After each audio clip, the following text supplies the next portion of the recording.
Entonces, quería empezar esta conversación con una reflexión que tiene un tono personal, pero también estructural. Yo vengo de Argentina, estoy basada en Alemania, en Berlín. Cuando estaba en la escuela primaria, el 12 de octubre se celebraba todavía como el Día de la Raza.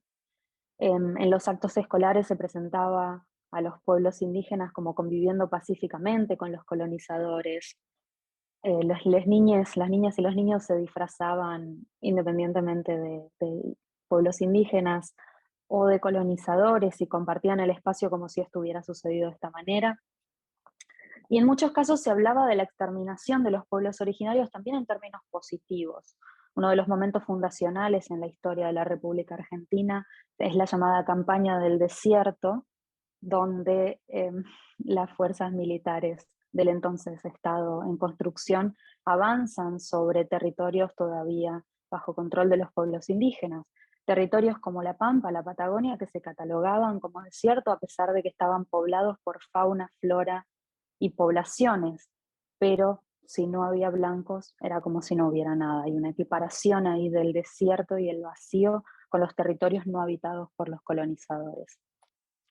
También en la escuela, ya en la secundaria, aprendí, por ejemplo, a dibujar de memoria cómo cambiaron las fronteras europeas después de la Primera y la Segunda Guerra Mundial.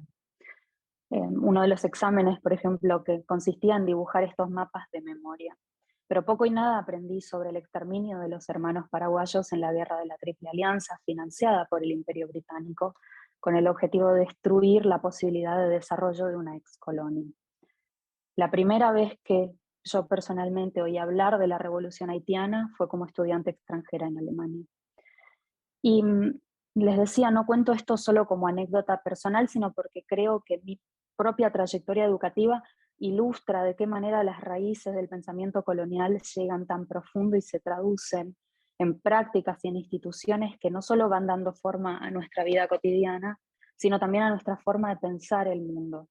Educación y sistemas de producción de conocimiento que asumen que la historia europea es universalmente relevante, mientras las historias del sur global son solo historias locales, entre comillas, que no son discutidas, no merecen ser recordadas, que solo interesan a las propias comunidades de ese lugar y no al resto del mundo, o que son contadas exclusivamente desde el punto de vista del colonizador.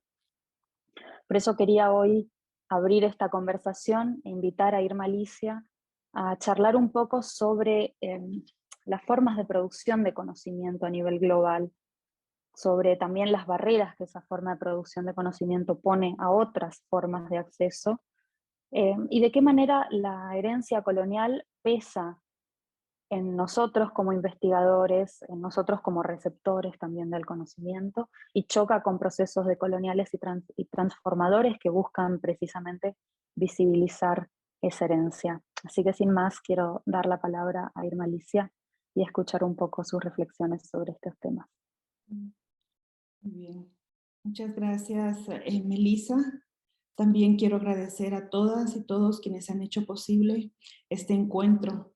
Estamos en diferentes espacios y estamos en diferentes momentos.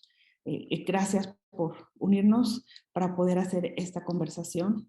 Y quisiera también agregar un poco a lo que Melissa ha planteado, el impacto que está teniendo el cambio climático en nuestros territorios y cómo esto está redefiniendo y también impulsando a tomar otras formas de vida para los pueblos que aún viven en estos territorios y que están luchando y defendiendo sus tierras a todo lo largo de lo que hoy llaman América, pero que es la profunda Abtayala.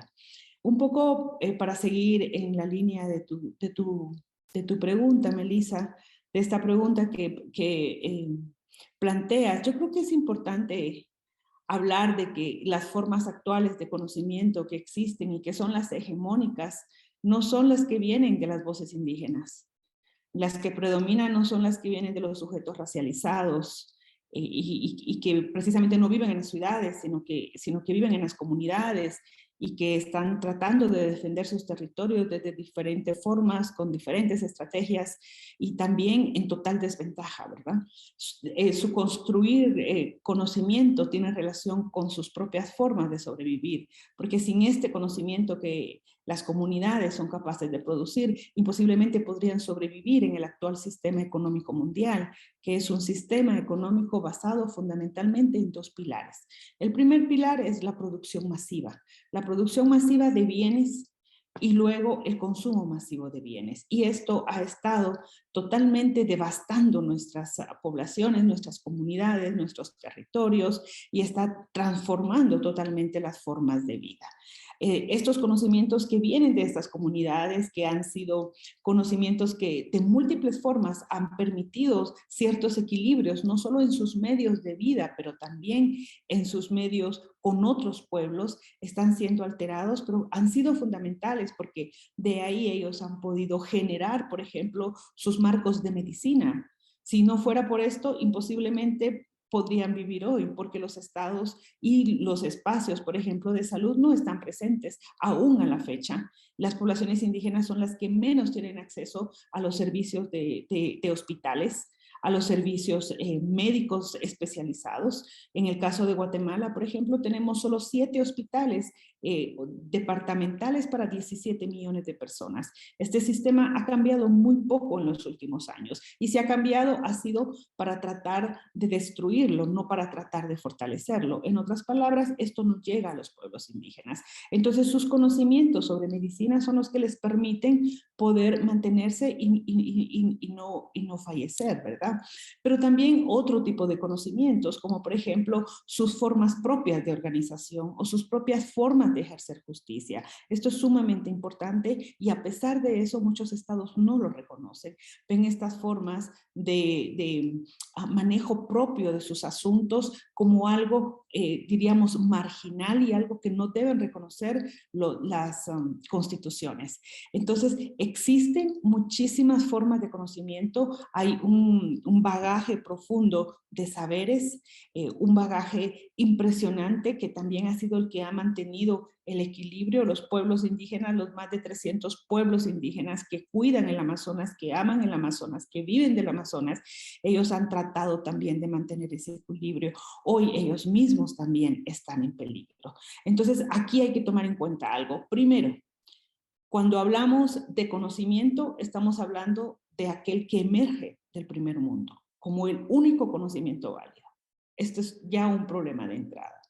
Las personas que no pasan por estas instituciones no son reconocidas como personas que sean capaces de aportar algo.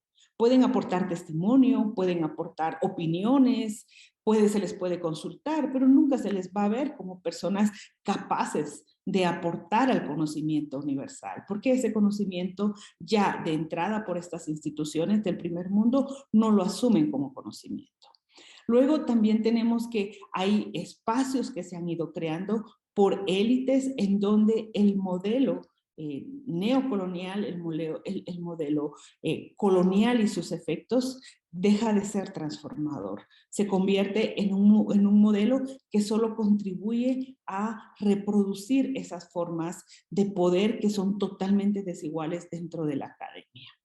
También es importante hacer notar que se quiere estudiar a los pueblos subalternos, se les quiere consultar, pero no se les quiere ver como iguales. Esto es importante. No se les quiere escuchar profundamente y tampoco se quiere tomar en cuenta sus puntos de vista, sus planteamientos y muchas veces también aceptar las decisiones que ellos tomen, por más que se haya planteado de múltiples formas. Si algo tiene a Abdayala es las diferentes propuestas que han emergido desde los diferentes pueblos indígenas, que son diríamos más de 500 pueblos indígenas solo en esta región y en donde de múltiples formas se han tratado de hacer planteamientos que tienen que ver no solo con la continuidad de sus vidas como pueblos, sino que tienen que ver con la continuidad de la humanidad como tal. Sin embargo, esto no es importante, pero si lo dice un académico del primer mundo, si estas ideas y estos pensamientos y estas propuestas son puestas en alguien que pasa por la academia del primer mundo, pues le dan hasta un Nobel, ¿verdad? Esto, sin embargo, nunca se lo van a dar a los pueblos indígenas. También creo que es importante plantear que desde esta perspectiva los pueblos indígenas están sumamente cansados, sumamente agotados, sumamente, diríamos, hartos ya de todos estos procesos, de cómo muchas veces la academia del primer mundo les aborda, les trata, les retrata, habla de su memoria, enseña sobre ellos sin que ellos tengan precisamente la voz que les correspondería tener, o sin que ellos tengan ni siquiera la posibilidad de cuestionar, o que sin ni siquiera se les respete sus propias formas de creación, de conocimiento. Hay, por ejemplo, ahorita un movimiento muy fuerte de tejedoras indígenas a lo largo de América Latina que está luchando por los derechos de autoría de sus tejidos, que han sido robados por el primer mundo, robados por las grandes compañías y que son exhibidos en el primer mundo, en sus tiendas, en sus espacios, sin que ellas puedan recibir absolutamente nada, ni siquiera el reconocimiento de que fueron elaborados por ellas y por ellos. Se busca una legislación internacional y esta no avanza, y no va a avanzar precisamente porque quien tiene el poder político y el poder del conocimiento no son los pueblos indígenas. Entonces, creo que es importante tomar esto en cuenta para reconocer que la lucha desde abajo sí continúa, que esta creación de conocimiento sí continúa desde los pueblos, pero obviamente hay espacios en los cuales lo que encontramos es que pareciera como que no existiera un diálogo dentro de estos pueblos. Creo que discursivamente sí, y se ve como un discurso cada vez más político y cada vez más apropiado mencionar los conocimientos de los pueblos indígenas. Sin embargo, se sigue con la tendencia y la política de no reconocerlo. Y quiero mencionar un ejemplo concreto que hemos estado viviendo y que ha sido la pandemia. La pandemia del COVID realmente no solo ha empobrecido a los pueblos indígenas, sino que en medio de la pandemia fueron los pueblos indígenas los que aportaron con conocimiento, con el manejo de lo que son sus farmacias, que son los bosques, y los que pudieron permitir que muchas poblaciones pues no fallecieran, como ocurrió, por ejemplo, en otros espacios. Esto gracias a su conocimiento profundo del manejo de sus espacios de vida, que son diversos. Si uno analiza, por ejemplo, lo que utilizaron en la Amazonía, lo que utilizaron los pueblos indígenas en Centroamérica o en el sur de México, encontramos una enorme diferencia de conocimientos, pero ambos permitieron que sus pueblos continuaran y pudieran seguir viviendo, tanto en términos de salud, pero también en términos de alimentación. Los estados fueron incapaces de poder atender el impacto de esta pandemia en las comunidades indígenas, y fueron los propios pueblos indígenas los que fueron capaces de generar en medio de esta crisis mundial sus propios alimentos y que no murieran. Sin esas posibilidades, hoy tendríamos una hambruna mucho más alta de la que ya existe. Vemos en cambio que los pueblos que están en ciudades han sido los que están siendo mucho más afectados por los impactos de la academia. Entonces creo que hay un conocimiento que no se quiere reconocer y que solo se reconoce cuando pasa a través de los canales del primer mundo. Creo que esto es necesario, hacer transformaciones. Muchas gracias, Irma, por tu reflexión. Creo que lo que destacás habla precisamente de un conflicto en el corazón justamente de los temas que muchos de quienes estamos presentes hoy trabajamos, que tienen que ver con deliberación y participación, y hay una contradicción ahí de base, porque la democracia participativa y deliberativa presumen el valor epistémico de los ciudadanos, pero ese valor epistémico, cuando viene de las comunidades indígenas y de otros grupos excluidos, muchas veces se transforma en objeto, o los transforma en objeto y no en sujeto de esa producción de conocimiento. Y en ese sentido te quería hacer otra pregunta que tiene que ver un poco más específicamente con este campo de trabajo que reúne a muchos de quienes estamos presentes hoy, el campo de las así llamadas innovaciones democráticas, que como campo de estudio, como campo de investigación es relativamente joven, pero que en los últimos años comenzó a cuestionarse un poco cómo lidiar con esta contradicción en su corazón, con el problema de hacerse cargo de los legados coloniales en las instituciones y en procesos donde los gobiernos convocan a las comunidades y a los ciudadanos a hacer política pública y a tomar decisiones. Quería preguntarte ¿Qué horizontes de gobernanza colectiva pensás que nos ayudan a profundizar los valores que están en el corazón de la democracia deliberativa y participativa, pero que puedan ir más allá de la idea del Estado-nación y de otros parámetros heredados también del mundo colonial? Ok, perfecto. Mira, yo creo que esta es una pregunta sumamente interesante porque realmente cuando estamos hablando de estas innovaciones democráticas, yo no sé a qué nos referimos cuando hablamos de innovaciones democráticas.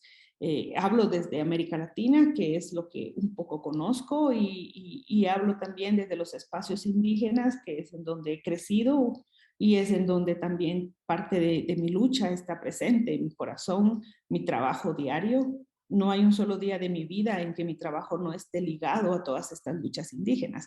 Entonces, si hablamos de innovaciones democráticas, quizá podemos hablar de innovaciones democráticas para sistemas neoliberales, para sistemas políticos en donde la democracia ha sido como el mejor sistema, ¿verdad? Sin embargo, si hablamos desde una perspectiva de pueblos indígenas, estos estados de ninguna manera toman en cuenta las decisiones de los pueblos indígenas. No hay un proceso deliberativo, no existe. Lo que hay es imposición y eso lo podemos ver fundamentalmente en la pérdida de los territorios y de los bienes naturales que están todavía en manos de los pueblos indígenas y que no está de más señalar que son los últimos recursos que le quedan a los pueblos indígenas. Estos territorios a los cuales fueron enviados después de la construcción de la República, porque la República necesitaba crear sus productos de exportación y entrar a este mercado internacional. Es cuando las mejores tierras que aún habían podido los pueblos indígenas mantener después de estos casi 3 siglos de colonia que abraza a casi toda América Latina, quizá con excepción de Cuba. Lo que encontramos entonces es que esos espacios de república los envían a las montañas. Hoy las montañas, pues obviamente tienen el oro, tienen la plata, tienen una serie de minerales que este sistema económico mundial necesita y que por lo tanto lo que vamos a encontrar son democracias de fachada, pero no democracias con innovaciones democráticas, por lo menos no para América Latina. Yo no encuentro, he tratado de pensar cuál podría ser un ejemplo que nos pueda hablar de esas innovaciones democráticas y yo no lo encuentro. Quizá me equivoque, pero lo que sí encuentro, por ejemplo, es una postura de norte a sur y de sur a norte en la cual los estados como tales son maquinarias que han sido construidas para estar a favor del capital. Y hablo del gran capital, ya no de los capitales nacionales, porque muchas veces estos capitales nacionales ya no tienen el poder que tiene el gran capital. Entonces vemos que bajo la economía neoliberal, la democracia va a servir para hacer pues unas elecciones de fachada, cuando en el fondo sabemos que ya se sabe quién va a ser, por ejemplo, la próxima presidenta o el próximo presidente de algunos espacios. Y esto para países tan pequeños como los centroamericanos nos está costando realmente ver cómo estamos perdiendo las pocas instituciones que podríamos decir que legitimaban y que también permitían ciertos espacios de participación. O sea, estos se han ido cerrando de una forma violenta y también de una forma legal. O sea, es un cierre de espacios totalmente liberal. En medio de esto no existen posibilidades de gobernanza. Cuando tú preguntas cuáles pueden ser esos espacios de gobernanza, realmente no existen, porque a la población no le quedan muchas opciones. O se va de donde está, se va al exilio, como es el caso de miles de hombres y mujeres centroamericanos, de pueblos indígenas que o se quedan en sus comunidades, pero también encontramos una serie de espacios en donde aquellos que levantan la voz son profundamente criminalizados o son asesinados. Tenemos el ejemplo, por ejemplo, de Colombia, en donde es el país en donde más defensores y defensoras de los pueblos indígenas, de los pueblos originarios, afrodescendientes han sido asesinados o han sido encarcelados. Y creo que un ejemplo que es capaz de mostrar este impacto de la falta de gobernanza es el caso de Berta Cáceres en El Salvador y su lucha por defender uno de los ríos fundamentales que atraviesa su país, pero que también atraviesa otros países. ¿Qué tenemos entonces más allá del Estado-Nación cuando tú preguntas? Bueno, yo creo que el Estado-Nación como tal hay que ponerlo a discusión. ¿Cuáles han sido esos, qué nos ha dejado el Estado-Nación como construcción para estos pueblos que han sido denominados como subalternos, como los pueblos indígenas? ¿Realmente han mejorado sus niveles, sus condiciones de salud si usamos los mismos parámetros del Occidente? Bueno, ni usando los mismos parámetros que tiene el Occidente podemos ver que los pueblos indígenas han mejorado sus condiciones de vida. La única manera de la cual han mejorado han sido creando ellos sus propias formas de resistencia. Y aquí una de esas formas quizá ha sido la más dolorosa y la que va a tener un impacto fundamental y ya lo está teniendo en las comunidades, como es la masiva migración. La masiva migración de población indígena que ha ido dejando sus comunidades y se ha marchado en América Latina del sur al norte, buscando especialmente migrar a Estados Unidos como una forma de poder resistir y de poder sobrevivir y también de mantener a quienes quedan detrás de ellos. De hecho, nuestros países, la mayoría que depende de las remesas no ha colapsado por eso, ¿verdad? El primer ingreso que tenemos para Centroamérica ya no son esos productos de exportación de la época de la República. El primer ingreso son las remesas y el segundo son el turismo, ¿verdad? Han ido quedando relegados. ¿Qué nos dice esto? Nos está diciendo entonces que los pueblos indígenas por primera vez en la historia están redefiniendo económicamente sus países. Este poder debería de transformarse en un poder político. Uno esperaríamos que esto pueda irse dando, generando, madurando y que quienes están fuera, que también cargaron con su cultura, están reconfigurando su cultura en espacios, en este caso en Estados Unidos, puedan también tener una influencia política dentro de sus países. Pero también podemos pensar en otras formas y quizá una de ellas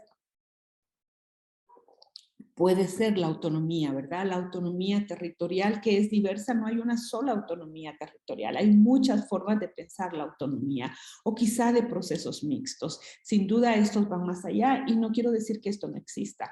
Esto ya existe en algunos espacios, sin embargo, cada vez más son formas de vida que se asumen como muy locales, como muy folclóricas, pero que no pueden ser capaces de reproducirse a otros niveles. Yo creo todo lo contrario. Creo que una propuesta política profunda desde pueblos indígenas va a ser una propuesta que va a ayudar a repensar y va a poder salvar en general muchas formas de vida que ahora están en un peligro.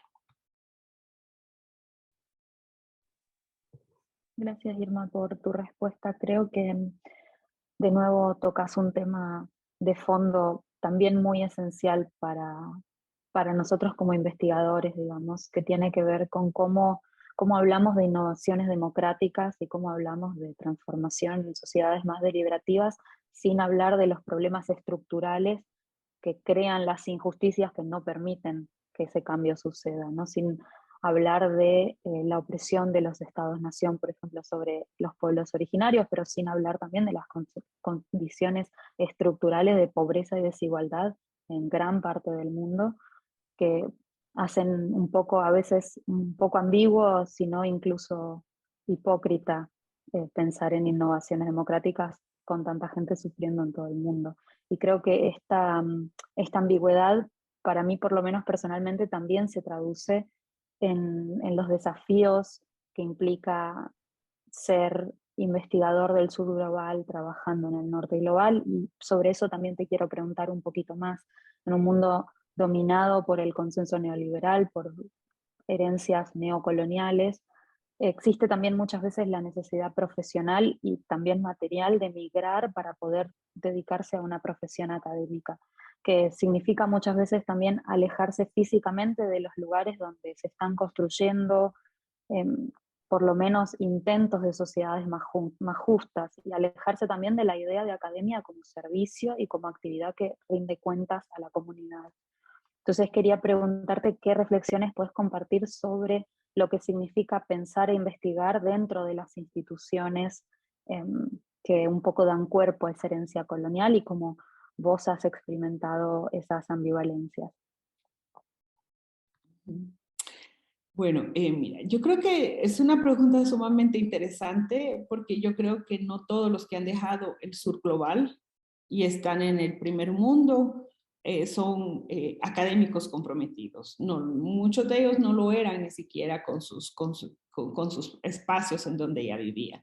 Recordemos que quien tiene acceso al conocimiento en regiones tan pobres como América Latina no son precisamente los pueblos indígenas o los pueblos subalternos o las mujeres. Quienes tienen acceso a ese conocimiento son precisamente las élites. O sea, ellos han controlado el conocimiento en estos países y han controlado desde la creación de las instituciones públicas hasta la creación de instituciones privadas. Y desde ahí, entonces, han trabajado por construir esas élites que son tan necesarias para continuar con la reproducción de mantener sus privilegios y mantener también el control político, cultural, económico y otros en sus propios espacios. Entonces, si hablamos de quiénes salen, de quiénes son los que salen de ese sur global, no van a ser precisamente los indígenas. Si hacemos un análisis, un balance a nivel de región latinoamericana, vamos a encontrar que las mujeres y los hombres indígenas que han tenido acceso al conocimiento a un nivel, diríamos que sobrepasa lo que generaciones anteriores han tenido, realmente podemos ver que son un número muy pequeño. Y es importante porque esas élites que salen, aunque muchas veces puedan identificarse como élites del sur, muchas veces nunca se identificaron con las opresiones y nunca han luchado porque las opresiones de desigualdad que existen en sus países puedan ser superadas, ¿verdad? Entonces tenemos esta contradicción que no es contradicción de los pueblos, sino que es más contradicción de las mismas élites, ¿verdad? Los pueblos indígenas han tenido que salir solos realmente, literalmente lo han hecho solos y con un esfuerzo mucho más grande. Cuando un hombre, una mujer de los pueblos indígenas se prepara o busca empezar el camino de la academia, este no es un camino fácil, este es un camino sumamente difícil, es sumamente largo además, costoso, que solo se puede hacer si se tiene un contexto de apoyo, porque además se va a unos espacios en donde la individualidad es lo que prevalece, en donde el sistema de pensar en que es el individuo, la mujer o el hombre el que va logrando estos conocimientos de manera individual y que esta academia le permite ir premiando ese avance individualista, ¿verdad? Esto obviamente va a chocar con estos valores y estos principios de donde se emerge, que no quiero con esto romantizar las comunidades indígenas, no es mi objetivo ni romantizarlas ni victimizarlas, pero sí mi objetivo es poner en un contexto que cuando se es una mujer o un hombre indígena que inicia este camino, es un camino sumamente difícil. Entonces, llegar a estos espacios es también un trabajo sumamente complejo porque a los indígenas se les va a exigir mucho más que a cualquiera que no sea indígena. Se va a poner también una serie de elementos que le van a hacer mucho más difícil ir avanzando. Y sobre todo es un trabajo conocer cómo funcionan estas estructuras a lo interno, saber que son también instituciones burocráticas que muchas veces no están buscando que el conocimiento pueda servir o pueda llegar para la mayoría, sino que lo que están buscando es que ese conocimiento pueda seguirse poniendo al servicio de quienes controlan el poder. Y quizás solo para mencionar un ejemplo que es tan viejo que casi todos y todos conocemos, ¿verdad? Y es el ejemplo de los Chicago Boys, ¿verdad? Ese grupo de chilenos que sale en la década de los finales de los 60, principios de los 70, y que se va a la Universidad de Chicago perdón, y que regresan a su país para imponer un sistema económico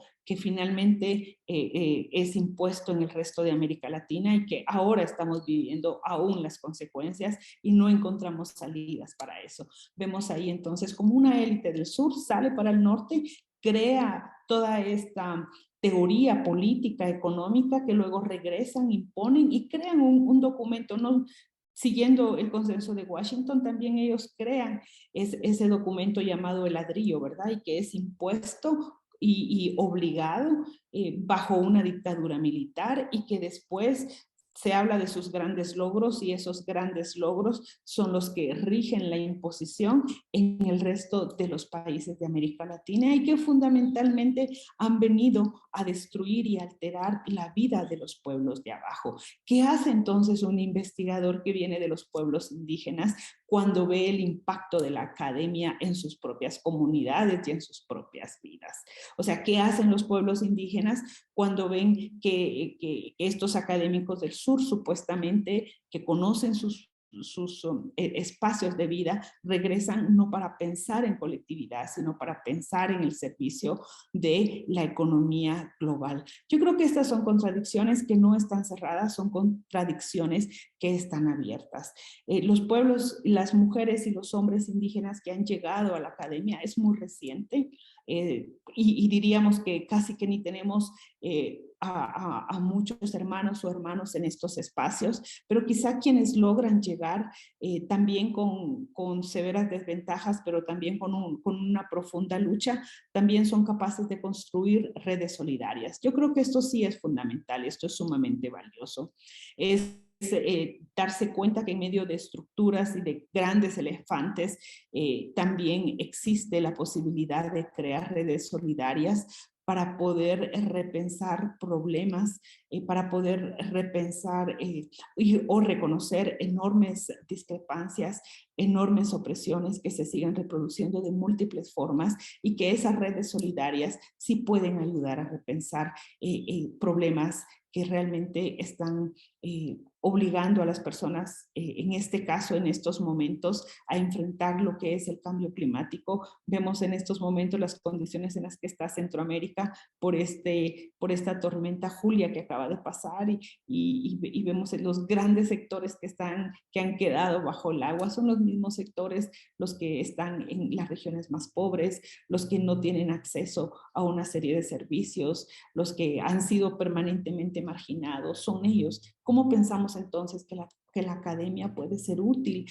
en solidaridad con otras y otros que también están conscientes de esas grandes desigualdades, a que repensemos y enfrentemos y usemos la academia para poder enfrentar todas estas problemáticas? Yo creo que uno de los grandes problemas que tiene la academia es que ha avanzado mucho en conocimiento y eso no lo podemos negar. Perdón, se ha avanzado en las últimas décadas mucho más que los que se pudo avanzar en los pasados siglos. Sin embargo, ese conocimiento también se ha quedado en muy pocas manos. El conocimiento por sí solo no ha transformado las grandes desigualdades, no ha podido parar la voracidad del capitalismo, no ha podido parar la enorme corrupción de los gobiernos. Y no me refiero solo a los gobiernos latinoamericanos, me refiero también a los gobiernos de otras partes del mundo. No ha podido también parar esta profunda hipocresía que nos dice por un lado un discurso, pero por el otro lado usa todo su poder para seguir avanzando en sus intereses económicos y políticos. Tenemos entonces una academia que hay que pensarla. Creo que Pueblos Indígenas intenta dar pasos dentro de estos espacios, sin embargo, aún el camino se está empezando, aún los primeros pasos se están dando y quizá en el futuro, pues, habrá que ver cuál puede ser el impacto de quienes han podido llegar a la academia en espacios concretos, no solamente en los espacios discursivos, que también son importantes, sino fundamentalmente en los espacios en donde se vive diariamente. Creemos y consideramos desde pueblos indígenas que cuando alguien se prepara debe de haber un impacto, debe de tener en su comunidad eso de tener una utilidad, no sencillamente un título que colgar, sino debe haber una utilidad y no solo una academia que se dedique a discutir con términos complejos y con términos quizá y que no son entendibles, ¿verdad? Pero que afectan su vida. Y esto lo vemos en todo ese discurso político y económico que existe en estos momentos. Y podemos tomar solamente el consenso de Washington con sus 10 puntos y podemos tomar uno por uno, cada uno de ellos, para leer toda esa terminología que la mayoría de población, no solamente no indígena, sino ladina o mestiza, que es de clase media baja, no va a poder entender, pero cuyos efectos que están ahí plasmados está definiendo sus vidas y los está colocando en una condición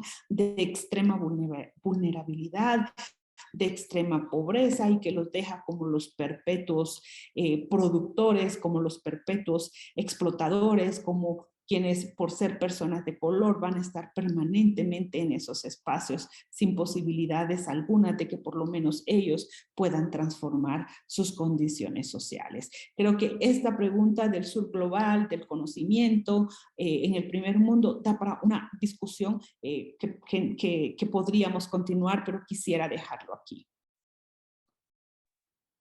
Muchas gracias.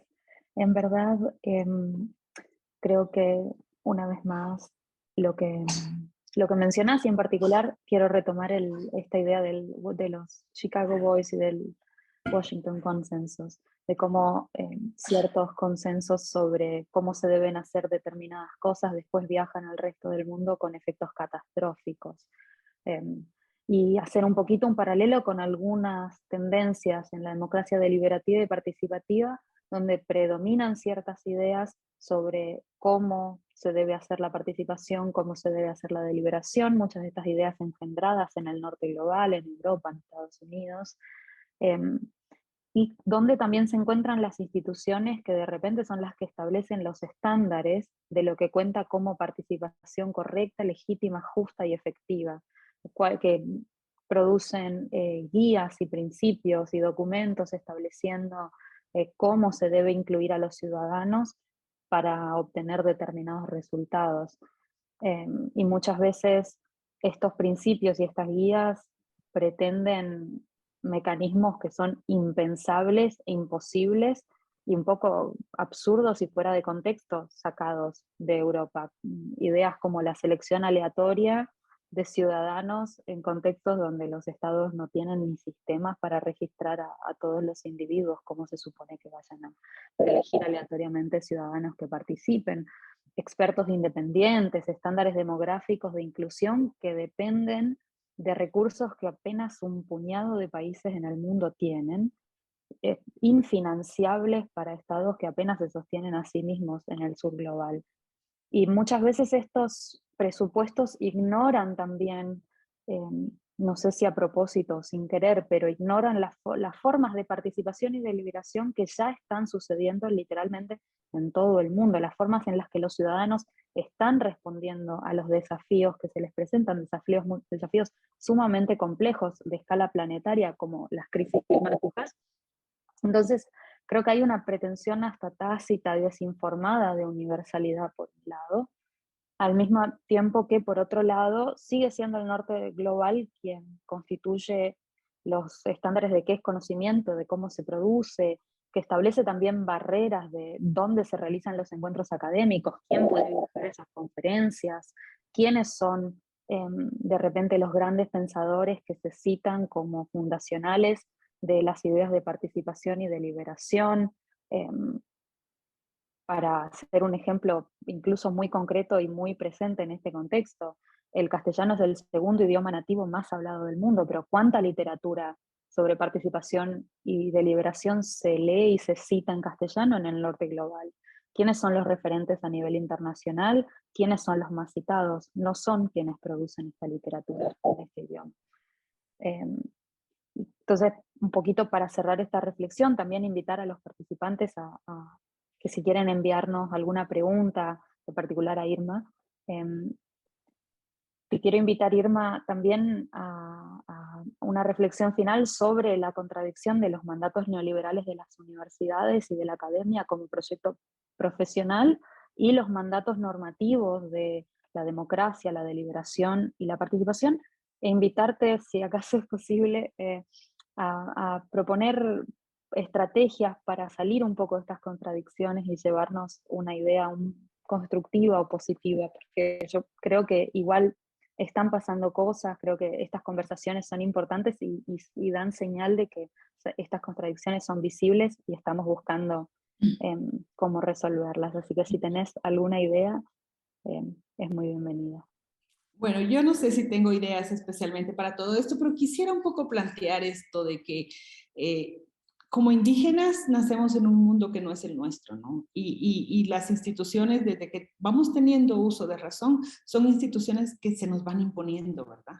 Por ejemplo, el iniciar una escuela con todos los requerimientos que conocemos, el ir caminando dentro de esos espacios, el tener que movernos dentro de los estados, cuando no son estados que nos representan, por ejemplo, el tener que usar los sistemas de justicia, cuando son sistemas de justicia que ni siquiera hablan los idiomas originarios, que ni siquiera reconocen las formas propias de cómo opera la justicia en las comunidades indígenas, el tener que moverse en un mundo, finalmente vivir en un mundo que no es el nuestro, ¿verdad? Esto quizá lo podemos aplicar también para la academia. Yo creo que uno no puede tirar totalmente todo, ni puede decir que pues esto no funciona, ¿verdad?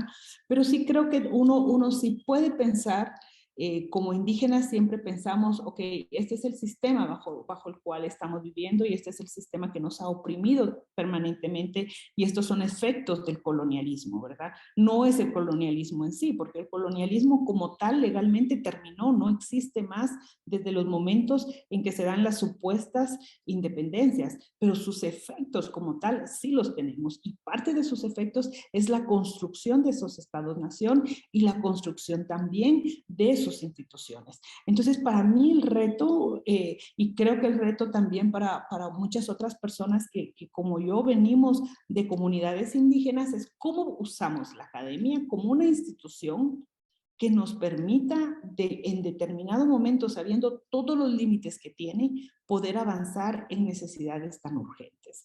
¿Cómo usamos la academia como una herramienta que nos permita poner las luchas indígenas en las discusiones tanto nacionales como en las discusiones internacionales? Se trata como de usar los idiomas, pues, ¿verdad? El español, como tú lo dijiste, no es el idioma que corresponde a los pueblos indígenas, ni siquiera en su estructura de pensamiento, pero es el idioma que se nos obliga a hablar, es el idioma bajo el cual tenemos que movernos y cómo hemos usado el idioma como un arma para poder ir y plantear y defender y hablar y exigir y demandar y negociar. Yo creo que ahí vemos eso, pedir derechos, pedir acceso a salud, pedir una serie de demandas que son básicas y otras no tan básicas, ¿no?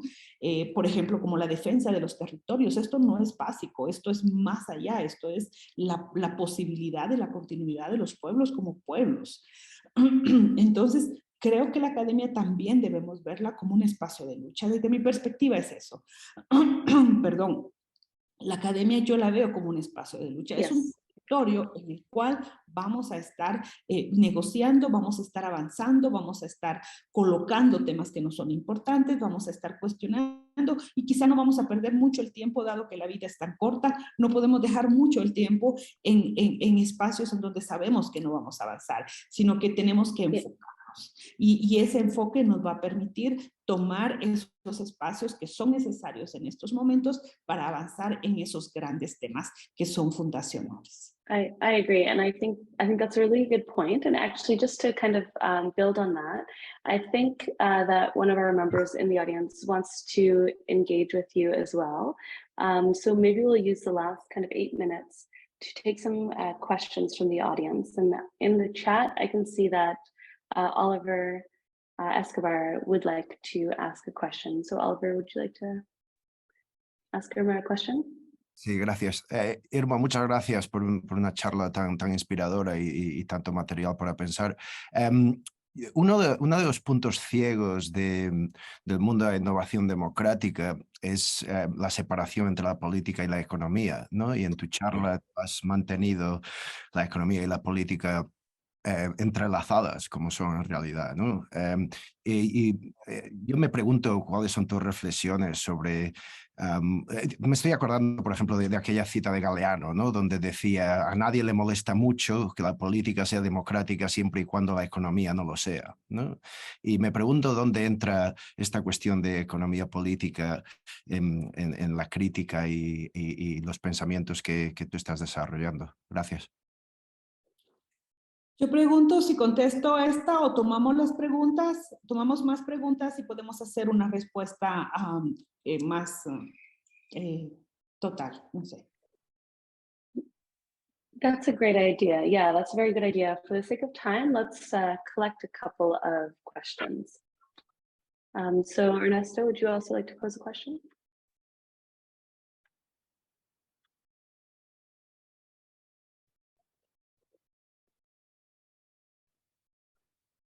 Ernesto, I can see your hand up, but I can't hear you.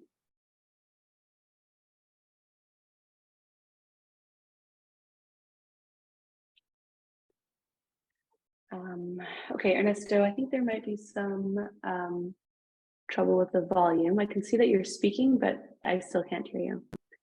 So I think you might have trouble. I think you might be having trouble with your mic. So there's also a question from Theodore in the chat.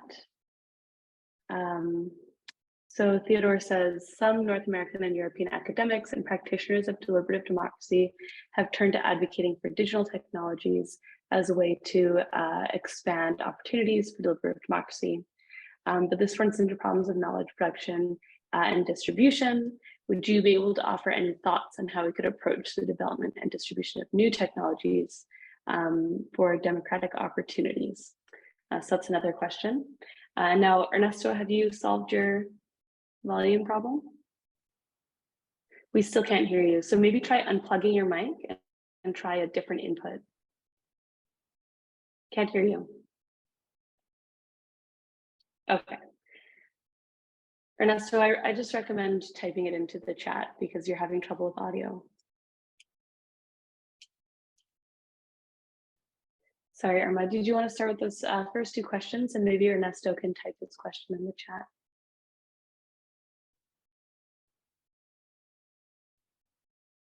Ok, perfecto. Sí, me parece muy bien. La separación de economía y política, bueno, desde la perspectiva de los pueblos indígenas no podemos separar la economía y la política. Nosotros vemos que está totalmente enlazada y está enlazada porque realmente la política le sirve a la economía. La política solamente es una herramienta para implantar los sistemas económicos mundiales que han sido necesarias para la continuidad de la extracción y de continuar nuevas formas de colonización. O sea, la política ha sido como ese medio para que la economía se pueda sostener. Ahora hablamos de una economía, del capitalismo como tal, pero antes en los otros sistemas también ha funcionado la política como esa vía para mantener la economía y nosotros lo planteamos de manera amarrada porque es así como impacta nuestras vidas. Tenemos constituciones políticas que no funcionan, pero que sí funcionan para oprimirnos, pero no para darnos esos derechos universales, por ejemplo, ¿verdad? Pero sí tenemos mandatos, por ejemplo, de organismos internacionales que son impuestos en nuestros países a cambio de obtener préstamos y que son préstamos millonarios que nunca vamos a pagar, pero que nosotros sabemos que eso está impactando en nuestra economía, está impactando en nuestra vida, en la vida de nuestras hijas, de nuestros hijos, de nuestras descendencias. Entonces, no lo podemos separar porque es así como funciona en la vida real. Quizá en la academia, quizá en la teoría podemos dividirlo, ¿verdad? Pero en la práctica está totalmente unido.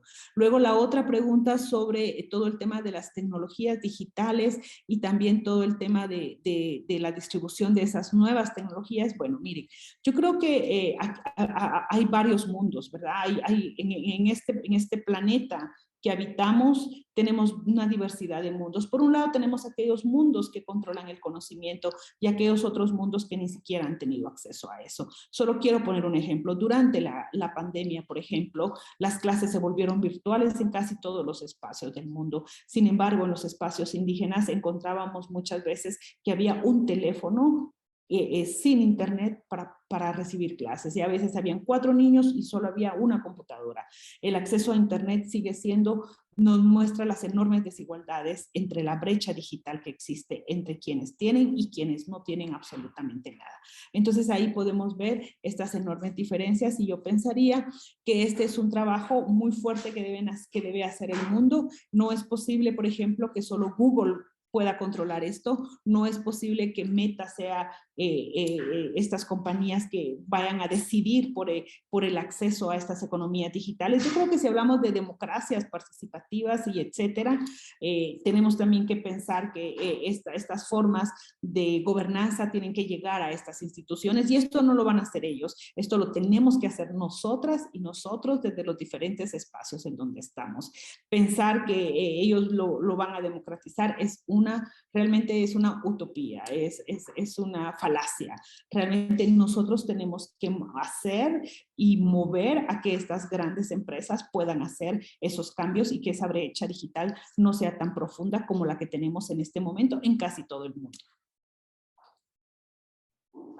Yo no sé si están las otras preguntas, Edana.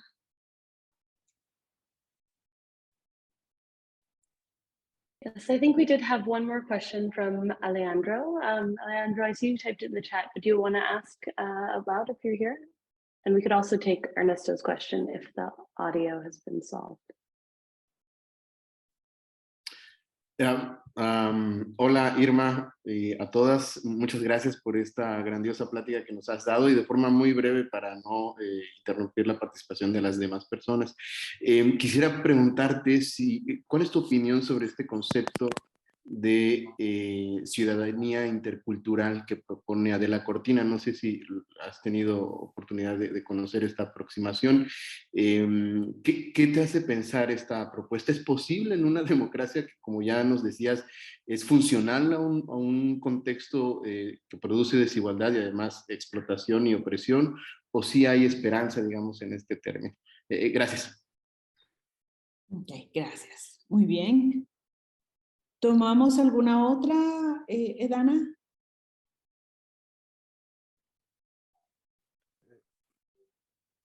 No sé si... Unfortunately, I think because our translator does have to leave and we are at time, it might be best if we continue the Entonces, question voy a... online forum. But thank you all so much for your time. This has been an absolutely amazing conversation. And I think we've really learned a lot. So thank you everyone for coming. It's been a pleasure. Perhaps just if whoever speaks Spanish, we can stay. So maybe Irma, if you want to reply, maybe to Alejandro, we can stay in a close conversation right now. That's a great idea. Okay, perfecto. Ok, bueno. Quizá un poco para lo del tema de ciudadanía intercultural. Bueno, todo término del multiculturalismo, la interculturalidad, realmente llegaron con las políticas neoliberales, ¿verdad? Así como hubo una decisión muy profunda de imponer todas estas políticas multiculturales, de la misma forma, del otro lado, quisieron intentar dar algunos pequeños derechos a lo que han llamado minorías, aunque hay regiones en donde no se habla, donde no somos minoría. Por ejemplo, Guatemala, por ejemplo, Bolivia, más de la mitad de la población es población indígena. Ahí estamos hablando de una minoría, diríamos en términos políticos, porque no se tienen esos espacios políticos, pero no en una minoría poblacional. Entonces, estas ideas de pensar que las ciudadanías multiculturales, interculturales van a ser la solución, creo, lo veo más con demasiados, lo veo con muchos límites. ¿Por qué? Porque estos derechos han tenido ya un tope. Estos derechos no han avanzado como supuestamente se planteaba, ¿verdad? Estos derechos que han dado un espacio en la mesa a los pueblos indígenas, a los pueblos afrodescendientes, a las minorías, y les han dado esa posibilidad que antes los sistemas anteriores no daban. Era una invisibilidad total o la búsqueda total de erradicarlos, mientras que estas ciudadanías o estas políticas que han permitido, digamos, la presencia, la inclusión, pero con límites. Yo creo que el problema es los límites. Se dan derechos culturales, por ejemplo, se dan algunos derechos políticos con limitaciones, pero no hay derechos económicos. O sea que se crean ciertas categorías, ¿verdad? Ahí está esta categoría tan interesante de los indios permitidos versus los indios rebeldes, ¿verdad? Que son categorías que muchas veces nos están mostrando y nos están enseñando cómo hay sectores que terminan siendo cooptados por ese sistema y cómo cómo hay sectores también que a pesar de esa cooptación van a seguir resistiendo. Entonces, para mí, el fondo de esta ciudadanía se está centrado en el marco de la capacidad de asignar derechos reales, derechos en condiciones de igualdad. Si esto no se logra para estos sectores, no estamos hablando más que de espacios que pueden ser teóricamente importantes, pero que en la realidad, en la vida diaria, van a impactar muy poco en los pueblos indígenas. De hecho, estamos viendo en América Latina cómo ha llegado ya el fin de esas políticas multiculturales y podemos ver que se abrieron muchísimas ventanillas para pueblos indígenas, pero que estas no transformaron su situación ni los problemas estructurales y que de hecho las grandes desigualdades continúan agudizándose con el agravante de que ahora tenemos encima otras problemáticas mucho más profundas y casi inevitables que ya no están en las manos de muchos de quienes toman decisiones. Y es, por ejemplo, el tema del cambio climático.